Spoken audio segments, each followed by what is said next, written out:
ทายเห็นว่าบัดเนี่ยเห็นแล้วมีสิทายพอเบิ่งตัวนี้เขาดีเอาปิดปั๊บลงแล้วมันก็ กัดซัด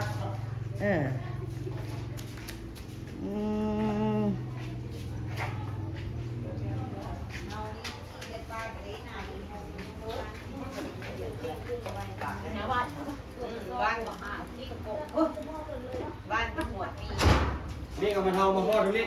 เรียกซื้อกินเลยไหมไม่ซื้อปลาไก่กินเลยมาเกี่ยวมาไหม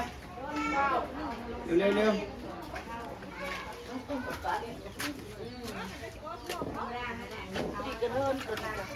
เชฟอันนี้สิเฮ็ดแกงวะนี่โอ้ซิโนเนะโอ้อดใส่โนแย่คนต่างประเทศวอลดีๆปลาหมี่วอลดีๆเข้ากล้องได้ย่าสิอีก เขาสิมีต่ำอยู่วะ ตับเจ้าน่ะแค่คิดบอก สิต่ำค่อยให้แค่กินบอกสิต่ำหมักทั่วอยู่วะอยากกินต่ำเลยวันนี้เหรอวะเทียบเลยสบายดีพอจะจือไวเดอร์น่ะมันไผ่เฮ็ดเวียกเลยแล้วจะส่งเงินให้เขาไผ่โบเฮ็ดเวียกแล้วก็บ่ได้เงินต้นไม่ได้น้อยหรอกเรื่องแม่ทำบ่ได้เงินบ่ต้องเอาเงินให้เฮาเอาแต่ให้คนเฮ็ดเวียกเด้อแล้วคนนี้คนนี้มาเห็นเวลากินสัตว์นี่บ่ได้เฮ็ดมีแต่ยืนกินมัน ค่อยแต่สร้างค่อยยากค่อยสร้าง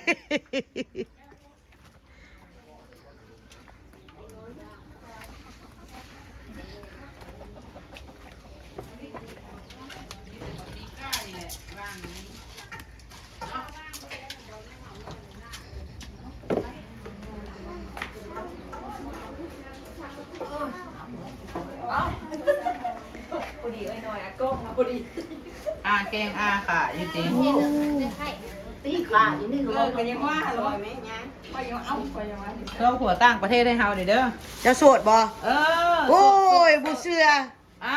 บ่เสื้อกระถางคนงามอยู่แถวนี้บ่มีโสดจักคนหรอกเบิ่งในบ้านหั่นเด้ได้10ปีแล้วบ่มีผัวนี่นะบ่มีผัวเอาต่างประเทศอีหลีน่ะ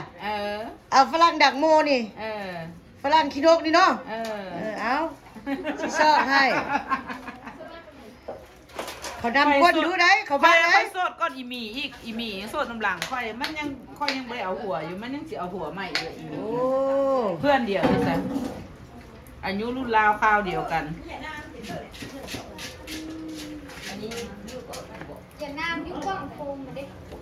จะก็เบิ่งกล้องนี่ดูสมมติว่าคนสิให้เขาไม่อยากให้เบิ่งว่ากีฬาอยู่มื้อแต่งตัวงามคุณแม่ถ้าเอามืออื่นซะเนาะถ้าเอามืออื่นซะนักร้องนั่นเนี่ย